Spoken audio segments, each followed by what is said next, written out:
아버님한테 도와달라고 하자. 전에 아버님 땅도 있다고 했잖아. 당신은 양심도 없냐? 지금까지 아버지한테 이것저것 다 받아쓴 게 얼만데 또 아버지한테 손을 벌리냐? 아버지가 무슨 도깨비 방망이냐? 아버지는 어디서 돈이 그냥 막 나오냐고. 그러면 어쩔 건데? 그럼 이대로 그냥 망할 거야? 그러니까 사업을 똑바로 했어야지. 이게 뭐냐고. 아내가 저를 있는 대로 째려봤어요. 당신 말 진짜 이상하게 한다. 내가 망하고 싶어서 망했냐? 그리고 그동안 당신 내 덕분에 완전 편하게 잘 살았잖아. 그래놓고 지금에 와서 이러는 건 좀 웃긴 거 아니냐? 몰라. 얼른 차키나 챙겨. 아버님한테 가서 그냥 나자빠질 거야. 지금 방법이 없잖아. 우리 간다고 내가 미리 전화는 해놨어. 아내가 막무가내로 저를 차에 태우더니 우리 본가로 향했어요. 그렇게 얼마 후 본가에 도착한 아내가 초인종을 누르면서 아버님 저희 왔어요 라고 말을 했고 아버지가 문을 열어줬어요. 니들이 웬일이냐? 그런 우리를 보며 아버지가 못마땅한 표정으로 물었어요. 아버님 오랜만에 왔는데 그렇게 말씀하시면 저희가 섭섭해요. 얼굴에 철판이라도 깔은 것인지 말하던 아내가 막무가내로 집 안으로 들어갔어요. 그리고 그런 아내를 못마땅한 표정으로 바라보던 아버지가 무슨 일이냐고 우리를 노려봤는데요. 아버님 잘 아시면서 왜 자꾸 물어보세요? 지금 이 사람 사업 망하게 생겼어요. 한 번만 도와주세요. 저희 이대로 길바닥에 앉을 순 없잖아요? 집 안으로 들어서자마자 아내가 아버지에게 우는 소리를 했어요. 아니 그걸 나보고 어쩌란 말이냐? 망했으면 그냥 망한 거지. 내가 돈이 어딨다고 여기 와서 그래. 아버님 귀한 아들이 지금 사업 망해서 큰일 났는데 어떻게 그런 말씀을 하실 수가 있어요? 넌 참 얼굴도 두껍구나. 지금껏 한 번을 안 찾아오더니 먹고 살기 힘드니까 찾아와서 나보고 다짜고짜 돈 내놓으라고? 내가 살다 너처럼 얼굴 두꺼운 인간은 처음이다. 너는 얼굴에 무슨 철판 깔았냐? 그동안 맺힌 게 많았던 아버지가 참지 않고 아내에게 쓴소리를 했어요. 아버님, 며느리한테 어떻게 그렇게 천박한 말을 하실 수가 있어요? 그리고 사업 말아먹은 건 제가 아니라 아버님 아들이에요. 그런데 왜 저한테 화를 내시는 거예요? 마치 아버지와의 기싸움에서 절대 밀리지 않겠다는 표정으로 아내가 아버지에게 따졌지만 그러니까 니들이 싹 다 말아먹고 왜 나한테 그러냐고. 난 모르는 일이다. 그리고 니들이 여기 오랜만에 와서 잘 모르나 본데 나도 요즘 먹고 살기 힘들다. 내 친구한테 사기당해서 있는 땅 몽땅 날려먹었어. 그래서 지금 사는 게 아닌데 왜 니들까지 와서 이지랄이냔 말이야. 아버님 잠깐만요. 지금 그게 무슨 소리예요? 사기를 당하다뇨. 니들 사업 안 좋다고 해서 급하게 해결하려다 보니 있던 땅까지 다 날려먹었단 말이야. 이게 다 니들 때문이야. 다른 자식들은 부모한테 용돈도 주고 그런다는데 하긴 뭐 자식 잘못 키운 내 잘못이지 내가 누굴 탓하겠냐. 말하던 아버지가 긴 한숨을 내쉬었어요. 아버지 어쩌다가 그렇게 되신 거예요? 그럼 그 땅 다 날린 거예요? 제가 놀라서 물었는데요. 말도 마라. 그 사기꾼놈한테 다 날렸어. 작정하고 사기친 걸 뭔 수로 당해. 그냥 친구도 아니고 평생을 알고 지내던 친구놈이 그럴 줄 누가 알았겠냐고. 그건 내 노자금이나 마찬가지였는데 이를 어쩐단 말이냐. 순간 다리에 힘이 풀리셨던지 아버지가 소파에 털썩 주저앉으셨어요. 그런 아버지를 보며 제가 아버지 괜찮으세요? 라며 아버지를 살피고 있었는데요. 아 그럼 우리 이제 어떡하냐고요. 그러니까 잘 알아보고 하셨어야죠. 어쩌면 아버지나 아들이나 그렇게 아둔할 수가 있는 거야. 아버지의 안색이 상당히 안 좋았지만 아내는 그런 아버지가 걱정조차도 되지 않는지 서있던 자리에서 발만 동동 굴러댈 뿐이었어요. 그리고 그런 아내의 모습에 정말 모든 정이 떨어져 버렸는데요. 사람의 탈을 쓰고 어쩌면 그럴 수가 있는 것인지 이해할 수가 없었어요. 그런 아내의 모습을 보며 아버지가 기가 막히다는 표정으로 한숨만 쉬고 계셨는데 잠시 후에 초인종이 울렸고 제가 문을 열었는데요. 형님, 쌀 떨어졌다고 해서 우리 집사람 몰래 조금 퍼왔어. 반찬도 좀 가지고 오려고 했는데 집사람 눈치가 보여서 가지고 올 수가 있어야죠. 우선 이 쌀로 며칠 버텨보세요. 제가 집사람 외출했을 때 이것저것 더 챙겨올게요. 작은아버지가 까만 비닐봉투에 담아온 쌀을 아버지에게 건넸어요. 아니 뭐야, 집에 쌀도 없는 거예요? 그런 작은아버지를 보며 아내가 기겁을 한 채 물었고, 이것들아, 어른을 보면 먼저 인사를 해야 하는 거 아니냐? 니들 아버지는 지금 돈이 없어서 밥도 굶고 있는 판국에 이제야 찾아와서 말하는 꼬라지가 아주 가관도 아니구나. 작은 아버지가 아내와 저를 노려보며 소리쳤어요. 아니 그게 무슨 말이에요? 굶으셨다니요. 제가 놀라서 물었고, 그래 이놈아, 내가 안 들여다봤으면 네 아버지 지금쯤 어떻게 됐을지 몰라. 자식이란 놈이 지 아버지가 어떻게 살고 있는지도 모르고 있고. 정신 차려 이놈아. 작은 아버지가 다시 큰 소리를 치셨어요. 그리고 작은 아버지의 말을 듣던 아내가, 뭐야, 그럼 우리 다 망한 거예요? 우리 이제 어떡해요? 당신이 책임져. 어떻게 할 거냐고. 난 이렇게 구질구질하게 못 살아. 아내가 다시 펄쩍펄쩍 뛰면서 발까지 동동 구르기 시작했어요. 그러다가는 곧 밖으로 나가버렸고, 제가 아버지에게, 아버지, 제가 사업 정리되면 빨리 다시 내려올게요. 조금만 기다리세요. 어차피 사업은 이미 망했고 정리되면 내려와서 막노동이라도 해서 제가 아버지 먹여 살릴게요. 라며 제 주머니에 있던 5만원짜리 지폐 한 장을 아버지 손에 쥐어드렸어요. 그렇게 아버지 집을 나서는데 제 눈에서 갑자기 눈물이 뚝뚝 흘러내렸어요. 결국 저 때문에 아버지까지 그리 됐다는 생각에 제 자신이 너무나 한심하게만 느껴졌거든요. 그렇게 결국 사업을 정리하고 저는 아는 지인 공장에 가서 일을 해야만 했는데 정말 적은 월급으로 생활을 해야 했기에 힘이 들 수밖에 없었어요. 거기다 아버지 생활비까지 보태야 했으니 더욱 돈에 쪼들릴 수밖에 없었고, 제 사업이 망한 후 아내의 짜증과 신경질이 계속 반복되었는데 제가 참을 수 있는 수준의 바가지가 아니었어요. 난 이딴 거 못 먹어. 나보고 지금 이걸 먹으라는 거야? 그럼 당신이 재료를 사서 음식을 좀 만들어봐. 맨날 백화점에서만 사다 먹고 당신이 음식을 하나도 안 하니까 내가 시장에서 반찬 사온 거 아니야. 지금 상황에서 방법이 없잖아. 솔직히 지금까지 당신 편하게 살아왔는데 이제부터 그 정도는 좀 해야 하는 거 아니냐? 참다 저도 결국 아내에게 한 소리를 했고, 돈도 없는데 뭘로 사라는 거야? 아내가 물었어요. 당신 말대로 돈도 없는데 백화점만 다니지 말고 시장 같은 데 가서 사라고. 무슨 백화점 귀신 쓰인 것도 아니고 왜 꼭 백화점에서만 가서 사려고 해? 뭐? 시장? 당신 미쳤어? 난 시장 음식 절대 못 먹어. 나 이대로 못 살아. 라며 아내가 집을 뛰쳐나가 버렸어요. 그렇게 집을 뛰쳐나간 아내는 며칠간 집에도 들어오지 않았고 연락도 되지 않았는데 아무래도 걱정이 돼서 장모님께 전화를 드렸지만, 사업 쫄딱 말아먹고 잘하는 짓이구만. 이제 자네 어쩔 셈인가? 자네도 알다시피 우리 딸은 돈 없으면 하루도 못 사는데. 예전과는 다르게 장모님의 목소리가 싸늘하기만 했는데요. 제가 그런 장모님의 눈치를 보며, 장모님 죄송합니다. 제가 지금 그쪽으로 가겠습니다. 라며 말을 하고는 처갓집으로 출발을 했고 얼마 후 처갓집에 도착을 했어요. 문을 열어주던 장모님이, 아니 사업까지 말아먹고는 뭘 잘했다고 마누라한테 말을 함부로 해서 이 사단을 만들어? 저를 한껏 찌려보며 말을 했고, 죄송합니다 장모님. 우선 지금 일자리 구했으니까 거기서 열심히 일해보겠습니다. 사업할 때만큼은 아니지만 그래도 월급은 꼬박꼬박 나오니까 빨리 자리 잡아볼게요. 아유, 그까지 월급 몇 푼 받아서 언제 돈을 모아? 내가 우리 딸한테 들어보니 앞으로 시장 이용하라고 했다고 하던데 맞나? 아, 그게 아직은 좀 아껴야 해서요. 아무래도 백화점은 좀 비싸기도 하고. 제가 장모님의 눈치를 보며 말했는데요. 그거 꼴랑 몇 푼 모아서 아주 부자 되겠구만. 아이고, 동네 사람들 여기 반찬값 몇 푼 아껴서 부자 된다고 합니다. 장모님이 저를 비웃었는데요. 저는 그저 주눅이 들어 고개만 푹 숙이고 있었고, 옆에서 그 모습을 지켜보던 장인어른이 긴 한숨을 쉬더니 방으로 들어가 버렸어요.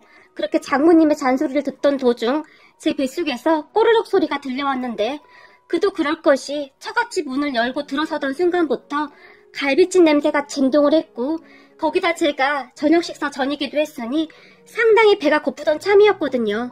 자네 이제는 밥도 굶고 다니나? 제 뱃속에서 계속 꼬르륵 소리가 나자 장모님이 물었고, 아, 예, 아직 식사 전입니다. 저기 죄송한데 밥 한 그릇만 먹을 수 있을까요? 그리고 집사람은 어디 갔나요? 집 안으로 들어서던 순간부터 장모님의 잔소리 때문에 겨우 아내에 대해 물었는데요. 스트레스 받는다고 쇼핑 갔네. 곧 올 시간 됐어. 안 깨나. 근데 밥이 있나 모르겠네. 라며 장모님이 밥통을 열고 밥을 퍼서는 제 앞에 내려놨는데, 어찌나 세게 내려놨던지 그 순간 식탁 유리가 깨지는 것은 아닌가 싶을 정도였어요. 그런데 제가 기가 막혔던 것은 말이죠. 식탁 위에 반찬이 김치 하나에 먹다 남은 된장찌개를 줬는데 그것도 냄비에 다 늘러붙어 있던 그런 찌개였어요. 그동안 제 사업이 잘 될 때는 삼계탕에 이것저것 상다리가 부러지도록 해주셨는데 사업 망하자마자 반찬부터 달라지더라고요. 순간 그걸 보는데 눈물이 핑 돌았어요.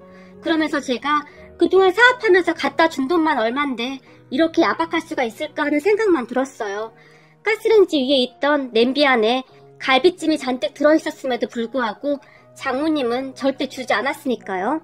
그렇게 서러움에 눈물을 삼키고 있었는데 그런 제 마음을 아는지 모르는지 장모님이 이번에 자네 장인이랑 나랑 골프 여행 가야 하는데 그건 어떻게 하나? 제게 물었는데 정말이지 사람 같아 보이지가 않더라고요. 사업 쫄딱 말아먹고 원룸으로 이사까지 간 상황이었는데 제 앞에서 그런 말을 어떻게 한단 말입니까? 장모님, 그건 좀 어려울 것 같습니다. 제가 지금 많이 어려워서요. 밥을 먹던 도중이었는데 밥이 도저히 목구멍으로 넘어가지 않아 제가 숟가락을 내려놓으며 말했어요. 뭐? 그럼 우리 여행 못 간다고? 자네 회사 취직했다며? 그럼 월급 받아서 보태주면 되지 않나? 장모님이 목소리까지 높이며 말을 했고 그 돈은 생활비에 이것저것 나갈 것도 많고 이번에는 어려울 것 같습니다. 제가 고개를 푹 숙이며 말했지만 뭐 볼 것도 없는데 돈 많은 것 같아서 결혼시켰더니 결국 이 모양이구만. 이제 어쩔 거야 그래.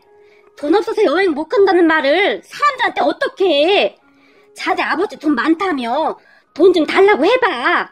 장모님이 이제는 윽박까지 질러댔어요. 그런 장모님에게까지 정이 떨어지기 시작했고 장모님, 그동안 제가 갖다 드린 돈이 얼만데 그렇게 말씀하시는 겁니까? 아니 우리 아버지 돈은 땅 파서 나오는 돈입니까?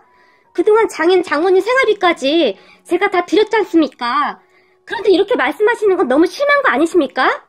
더 이상 참지 못하고 제가 장모님에게 말을 했는데요.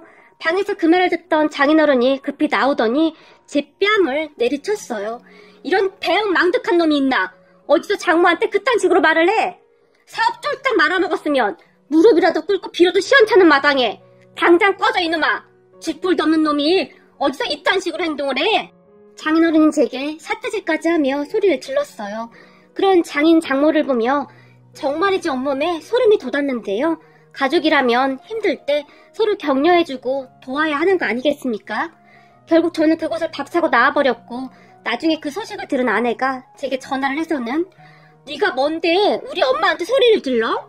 아주 형편없는 인간이네? 나 더 이상 너 같은 인간이랑 못 살겠다. 우리 이혼하자. 어차피 너 지금 개털이니까 그냥 깔끔하게 합의 이혼하자. 아내가 소리를 질러댔어요. 와, 대단하다. 내가 사업 망한 지 1년이 넘은 것도 아니고 몇 달 되지도 않았는데 이혼하겠다고? 진짜 너란 여자 치가 떨린다. 나도 더 이상 너란 여자랑 못 사니까 빨리 이혼 서류나 준비해와. 피차 빨리 정리하는 게 맞는 것 같다. 그 순간 그나마 남아있던 정도 다 떨어져 버렸고 사실 하루하루 아내의 바가지로 인한 스트레스도 어마어마했거든요. 거기다가 그 여자 먹여 살릴 돈으로 우리 아버지에게 한 푼이라도 더 드리고 싶다는 생각만 들었고요. 그렇게 얼마 후 아내가 아주 의기양양한 표정으로 찾아왔고 우리는 정말 초고속으로 이혼을 했어요. 그리고 이혼하고 몇 달 뒤 아내가 재혼했다는 소식이 들려왔는데 잘 아는 지인의 말로는 남자가 꽤 부자라고 하던데 능력도 좋아. 도대체 그런 남자는 어떻게 꼬시는 거냐? 근데 그 재혼한 남자한테 아들이 하나 있다나 봐. 아이를 안 낳는다는 조건으로 결혼한 것 같더라고. 정말 급하게 재혼을 한 전 아내를 보며 지인도 놀랍다는 듯이 말을 했어요. 그 여자 돈 없으면 하루도 못 살잖아요. 근데 그 여자 성격이 그 아들을 잘 돌볼지 모르겠네요. 성격이 워낙 개체반이라.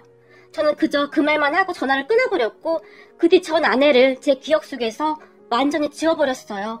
그리고 저는 나름 열심히 일을 하면서 살고 있었는데 어느 날 아버지가 전화를 했고 할 말 있다. 한번 내려와라. 왜요? 혹시 생활비 떨어지셨어요? 제가 돈 더 붙일게요. 이혼하니까 돈이 남네요. 제가 기가 막혀서 웃었는데요. 그런 제 말을 듣던 아버지가 니들 이혼한 거 확실한 거냐? 제게 물었고 했다니까요. 그 여자는 벌써 재혼까지 했답니다. 진짜 독한 여자네요. 알았다. 되도록이면 빨리 내려오거라. 라는 말만 하고 아버지가 전화를 끊어버렸어요. 그렇게 저는 그 주 주말에 아버지가 계신 곳으로 내려갔고 그날 아버지가 저에게 충격적인 사실을 말했어요. 그때 내가 땅 다 날려먹었다고 한 거, 그거 다 뻥이다. 아버지가 아무렇지도 않게 말했어요. 네? 그게 무슨 말씀이세요? 그거 다 사기당했다면서요. 그 불려시 같은 게 시퍼렇게 두 눈 뜨고 그러고 있는데 어떻게 해 그럼? 그거 내쫓으려고 내가 거짓말한 거다. 이제 네가 완전히 갈라섰다고 하니까 말하는 거야. 안 그랬으면 그 불려시가 절대 안 떨어졌지. 그 불려시는 돈이 없어야 떨어질 인간이니까. 그럼 저랑 그 여자 이혼시킬 생각으로 그러신 거예요? 그럼 그때 작은아버지가 쌀 떨어졌다고 쌀까지 가지고 오신 건 뭐예요? 그것도 다 내가 시킨 거다. 그렇게 하지 않으면 그 불려시가 어디 믿기나 하겠냐? 나라고 그러고 싶었겠냐? 그런데 그럼 불려시가 네 옆에 있으면 될 일도 안 된다. 봐라, 너 사업 망하고 돈 떨어졌다고 하니까 뒤도 안 돌아보고 도망가 버리잖아. 그래서 결혼 전에 내가 뭐라고 했니? 그 불려시랑 결혼하지 말라고 그렇게 뜯어말려도 안 들어 처먹더니. 아버지가 한심하다는 듯이 저를 바라봤어요. 아버지 말이 맞습니다. 아버지가 그렇게 반대를 했음에도 불구하고 그놈의 얼굴 예쁜 것에 미쳐서는 제가 정신이 나갔던 것이죠. 전 아내는 홀로 계신 아버지를 잘 찾아뵙지도 않았어요. 그러면서 처갓집에는 수시로 들락날락했는데 어느 날은 제가 여보, 아버지 혼자 계신데 이번 주 주말에 내려갔다 오면 안 될까? 라고 묻기라도 하면 싫어. 그 집 냄새난단 말이야. 가면 난 밥도 잘 못 먹는데 싫단 말이야. 라며 대놓고 싫은 기색을 보였어요. 그러면서 돈이 필요할 때는 아버지께 다 받았었고 말이죠. 제가 누굴 탓하겠습니까? 그동안 정신이 나갔던 제 잘못이죠. 그런 아버지의 말에 제가 고개를 푹 숙였는데요. 그렇다고 그렇게 죽생을 쓸 건 또 뭐냐? 전화위복이라고 생각하거라. 앞으로 사람을 만날 때는 얼굴을 볼 게 아니라 인성을 보란 말이다. 그리고 이건 내가 가지고 있던 땅을 조금 팔았다. 이 정도면 작게라도 다시 사업 시작할 수 있을 게야. 너무 욕심 부리지 말고 작게 시작해서 다시 한번 일어서봐. 라며 아버지가 제게 통장을 건넸어요. 그 통장 안에는 꽤 큰 금액의 돈이 들어있었지만 저는 차마 그 돈을 쓸 수가 없었어요. 못난 자식 때문에 아버지가 무슨 잘못이란 말입니까? 그렇게 저는 아버지가 주신 통장을 몇 날 며칠 동안 그저 바라보고만 있었어요. 그러다가 문득 작은아버지가 생각났고 다음날 작은아버지를 찾아갔어요. 네가 웬일이냐? 이혼했다며? 잘했다. 그런 인간 같지도 않은 인간이랑은 벌써 갈라섰어야 해. 작은아버지도 한숨까지 쉬며 말을 했어요. 작은아버지, 제가 곰곰이 생각을 해봤는데요. 작은아버지 농작물을 트럭에다 싣고 다니면서 제가 팔았으면 해요. 제가 팔만한 장소는 물색해놨어요. 그러니까 작은아버지가 좀 도와주세요. 사실 아버지가 사업하라고 돈을 좀 주셨는데 도저히 그 돈을 쓸 수가 없어요. 그리고 제 친구가 그렇게 트럭에 과일 싣고 다니면서 파는데 돈을 꽤 많이 벌더라고요. 작은아버지가 좀 도와주세요. 작은아버지가 도매 시장에 납품하는 것들이 품질 좋다고 소문났다면서요? 제가 작은아버지께 간절하게 부탁을 했고 작은아버지도 흔쾌히 도와주시겠다고 했어요. 그때 작은아버지가 지인 중에 과일 농사 크게 하고 있는 지인 몇 분도 더 소개시켜 주셨고 저는 한동안 친구를 따라다니면서 정말 열심히 트럭 장사를 배웠어요. 트럭에서 무거운 과일들을 산 손님들 집까지 배달해드렸던 건 물론이고 나름 저만의 서비스를 더해서 정말 열심히 배워나갔어요. 그러다 나중에는 홀로 시작을 했는데 이게 생각보다 돈을 정말 많이 벌더라고요. 예전에는 트럭에서 과일 파는 그런 사람들을 그저 대수롭지 않게 생각했었는데 이건 저만 열심히 하면 웬만한 직장인들보다 훨씬 많이 벌더라고요. 그렇게 저는 밥 먹는 시간까지 줄여가면서 정말 열심히 장사를 했어요. 그 장사를 하면서 돈을 꽤 많이 벌게 되었고 하루하루 정말 열심히 살고 있었어요. 그러던 어느 날 정말 뜻밖의 일이 생겼는데요. 이혼한 전 아내에게 전화가 걸려온 겁니다. 여보, 나야. 당신 무슨 장사에서 다시 성공했다며? 근데 과일 장사가 그렇게 돈을 많이 벌어? 전 아내가 호들갑까지 떨면서 물었고 네가 어떻게 알았냐? 그래 맞아. 다시 시작해서 이제 웬만큼 먹고 살만하다. 왜? 근데 내가 뭐라던 말던 네가 뭔 상관이냐? 이미 정이 떨어질 대로 떨어진 터라 길게 얘기하고 싶지도 않았거든요. 당신 얘기는 얼마 전에 당신 친구들한테 들었지. 거기다 아버님 땅도 어떻게 다시 찾았다며? 어떻게 찾았어? 그래서 말인데 나 잠깐만 만나주면 안 될까? 전 아내가 제게 물었는데요. 우리가 다시 만날 사이는 아닌 것 같은데? 거기다 넌 재혼까지 했는데 지금 네 남편이 알면 상당히 안 좋아하지 않겠냐? 괜찮아. 그 인간은 거의 집에도 안 들어와서 그런 거 관심도 없을걸? 나한테 지 아들 맡겨놓고 아주 집에도 안 들어온다니까? 전 아내가 남편 한담을 하기 시작했어요. 그럼 너한테는 오히려 잘 된 거네. 네 남편 돈 많은 사람이라며. 너 좋아하는 돈 쓰고 다니면 되는데 뭔 불만이 그렇게 많냐? 그때쯤 저도 짜증나서 건성건성 말을 해버렸어요. 그런데 제 말을 듣던 전 아내가 눈물 가득한 목소리로 아니야, 그거 다 거짓말이었어. 나 완전 사기 결혼 당했다고. 알고 보니 돈 많다는 거 다 거짓말이야. 빚만 천지고 나 완전 사기당한 것 같아. 라는 말을 했는데 참 기가 막히다 못해 어이가 없더라고요. 근데 말이야, 네가 사기당했던 말던 난 더 이상 너랑 할 얘기 없으니까 그만 끊자. 내가 지금 상당히 바빠서 말이야. 당신 다시 잘 됐다고 하니까 우리 부모님도 당신 다시 보고 싶대. 사실 당신이 우리 부모님한테 잘하긴 했었잖아. 웃기는 소리하고 자빠졌네. 난 너하고 이혼하고 나니까 아주 일이 술술 잘만 풀리더라. 거기다 네가 쓰던 돈이 고스란히 남으니까 돈 쓸 일도 별로 없어. 생각해봐라. 네 친정에서 매달 가져가던 돈도 없으니 내가 돈이 남아 돌겠지? 그리고 네 부모님도 참 대단한 사람들이다. 그때 사업 망했을 때는 그렇게 모질게 굴더니 이제 다시 살만하니까 내가 다시 보고 싶대? 내가 미쳤냐? 또다시 그 구렁텅이로 들어가게? 당신 집에 가면 호랭이가 아가리를 딱 벌리고 있는데 내가 미쳤어? 됐고 다시 연락하지 마라. 제가 전 아내를 약간 약 올리듯이 말을 했어요. 그렇게 제가 전화를 끊으려고 하자 여보 잠깐만 언제 나 밥 한 번만 사주면 안 돼? 내가 이혼해보니까 당신만한 남자가 없더라. 그때 내가 미쳐서는 당신이랑 왜 이혼했는지 모르겠어. 나 진짜 후회되는데 혹시 내가 돌아가면 나 받아줄 거야? 전 아내는 정말이지 제정신이 아닌 듯 했어요. 내가 미쳤냐? 왜 그래야 하는데? 그리고 우리가 이혼한 지가 얼만데 내가 네 여보냐? 제가 어이없다는 듯이 말했는데요. 당신 나 많이 사랑했잖아. 나 좋아서 엄청 쫓아다녔던 것도 당신이잖아. 그때야 내가 정신이 약간 나갔던 거고 이제는 정신 차렸거든? 네 그 얼굴만 보고 있어도 치가 떨리니까 그러니까 다시는 전화하지 마라. 그리고 내가 혹시나 해서 하는 말인데 나 지금 진지하게 만나는 사람이 있으니까 이상한 생각은 하지도 말고 라며 제가 흥분한 채 말을 했는데요. 뭐야 당신한테는 항상 나밖에 없었는데 그새 누가 생긴 거야? 근데 지금은 그냥 사귀고 있는 거잖아? 아직 결혼 안 한 거잖아. 전 아내가 물었지만 대꾸할 가치도 없었기에 그냥 전화를 확 끊어버렸어요. 그렇게 또다시 한 일주일 정도가 지난 것 같았는데 결혼을 약속한 사람에게 전화가 걸려왔어요. 자기야, 내가 집에 들어갔는데 어떤 여자가 자기 집에서 음식하고 있는데 누구냐고 물었더니 자기 아내라고 하던데 이게 무슨 말이야?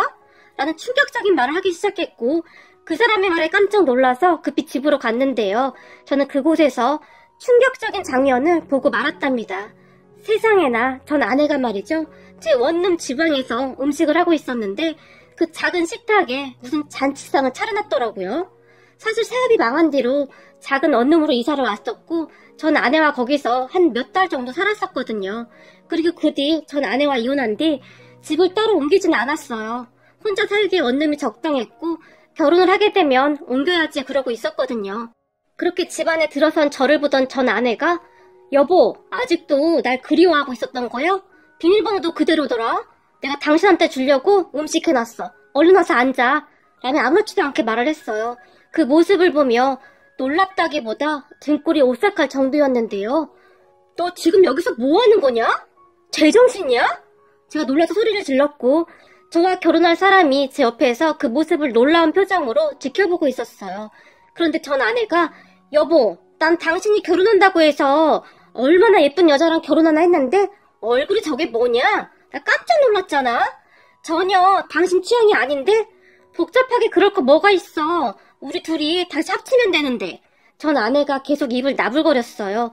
너 내가 딱 1분 줄게. 짐 챙겨서 지금 당장 나가라. 안 그러면 나도 가만 안 있을 거니까. 전 아내의 행동을 더 이상 지켜만 볼 수가 없었기에 제가 단호한 목소리로 말했어요. 왜 그래? 당신도 여전히 나 그리워하고 있잖아. 그리고 사실 우리 사는 동안 큰 문제도 없었잖아. 전 아내가 접시에 음식을 담아서 식탁에 올려두면서 다시 아무렇지도 않게 말을 했고, 저는 그때 문득 깨달았어요. 이대로 두면 절대 안 되겠구나 하고 말이죠. 그렇게 저는 조용히 주머니에 있던 휴대폰을 꺼내서 경찰서에 전화를 해서는 여기 어디인데요. 지금 저희 집에 어떤 사람이 무단으로 침입해서 신고드립니다. 제가 경찰서에 신고를 해버렸어요. 하지만 그런 제 모습을 보면서도 당신이 퍽이나 신고하겠다. 당신 지금 전화기만 들고 혼자 얘기하고 있는 거지? 내가 당신 성격 몰라서 그래? 당신 절대 독한 사람 아니라 그런 짓 못해. 그러니까 저 여자 내보내고 얼른 와서 앉아. 그리고 내일은 아버님 뵈러 가자. 전 아내는 제 말을 귓등으로도 듣지 않았고 잠시 후에 정말 경찰이 집으로 출동했고 그제서야 놀란 전 아내가 뭐야 당신 진짜 신고한 거야? 놀라서 물었지만 내가 나가라고 했잖아. 너 이 정도면 완전히 미친 거야. 그나저나 너 지금 남편이랑 이혼은 하고 이러고 있는 거냐? 제가 전 아내에게 물었고 당신이 받아만 주면 곧 할 생각이야. 전 아내가 아무렇지도 않게 대답했어요. 정말이지 이 정도면 정신이 나간 여자 아닙니까? 결국 전 아내는 경찰에 끌려갔고 우리는 그 여자가 만든 음식을 싹 다 버려버렸어요. 정말 끔찍했거든요. 그리고 결혼할 그 사람에게 정말 미안해. 내가 당신하고 결혼하면 이사하려고 했는데 빨리 이사하자. 정말 이제 치가 떨린다. 라며 사과를 했고 그 사람도 많이 놀란 표정이었지만 이해한다며 저를 다독여줬어요. 그 뒤 전 아내는 한동안 조용한 듯 했는데 얼마 뒤 또다시 놀라운 일이 일어났어요. 전 아내가 이번에는 우리 아버지에게 찾아가서 무릎까지 꿇고는 빌어댔다고 합니다. 나가라고 해도 나가지 않고 버티더랍니다. 그래서 아버지도 결국 경찰에 신고를 해버렸다는데 그제서야 혼비백산해서 도망치더랍니다. 그런 전 아내를 보며 이제는 정신까지 나간 것 같더구나. 내가 걔 얼굴만 보면 아주 소름이 끼쳐. 니들 빨리 결혼하거라. 아주 꿈에라도 나올까봐 무섭구나. 라는 말을 할 정도였어요. 그 뒤 전 아내를 다시 만난 적은 없는데 재혼한 남편하고도 이혼 소송 중이라고 하네요. 뭐가 막 복잡하다고 하는데 더 이상 듣고 싶지가 않았기에 중간에 듣다 말았어요. 그리고 저는 현재 지금의 아내와 재혼해서 잘 살고 있답니다. 지금의 아내도 재혼이었고 우리 아버지의 소개로 만나게 되었는데요. 저는 전 아내와 이혼한 뒤 트럭 장사를 하며 몇 년간 홀로 지내고 있었는데 아버지 지인분이 괜찮은 사람 있다며 저와 만나보게 하라고 했다고 했어요. 그렇게 저는 지금의 아내를 만났고 우리 둘은 아무 문제 없이 잘 만나고 있었는데 그 정신나간 전 아내가 몇 년 만에 찾아와서는 그 난리를 쳤으니 황당할 수밖에요. 우선 지금의 아내는 심성이 아주 착해요. 제가 트럭 장사라고 말했음에도 괜찮아요. 사람이 열심히만 살면 되는 거죠. 그렇다고 저도 막 잘난 것도 없는데 그게 뭐가 어때서요. 저도 앞으로 당신 따라다니면서 열심히 일해야겠네요. 라며 도시락까지 싸서는 항상 저를 따라다니면서 제 일을 도왔어요. 거기다 살림도 굉장히 잘하고 혼자 계신 아버지도 잘 챙겨줘서 어찌나 고마운지 모르겠네요. 장인 장모님도 정말 좋은 분들이신데 장인 장모님께 첫 인사를 드리던 날 장모님이 갈비찜을 해주셨는데 그 갈비찜을 보던 순간 예전 처갓집에서 푸대접 봤던 게 생각나면서 저도 모르게 갑자기 눈물이 뚝뚝 떨어졌어요. 그런 저를 보던 장모님이 놀라서 왜 그래요? 라고 물으셨고 제가 갈비찜을 너무 좋아해서요 라며 웃었는데요. 그때 장모님은 제가 갈 때마다 갈비찜을 한 솥 준비해 놓으셨고 갈비찜 엄청 많으니까 실컷 먹게나 내가 앞으로 맨날 해줄 수도 있네 라며 활짝 웃으셨어요. 거기다 제가 용돈이라도 드리려고 하면 됐네 요즘 젊은 사람들 먹고 살기 힘들다고 하지 않나?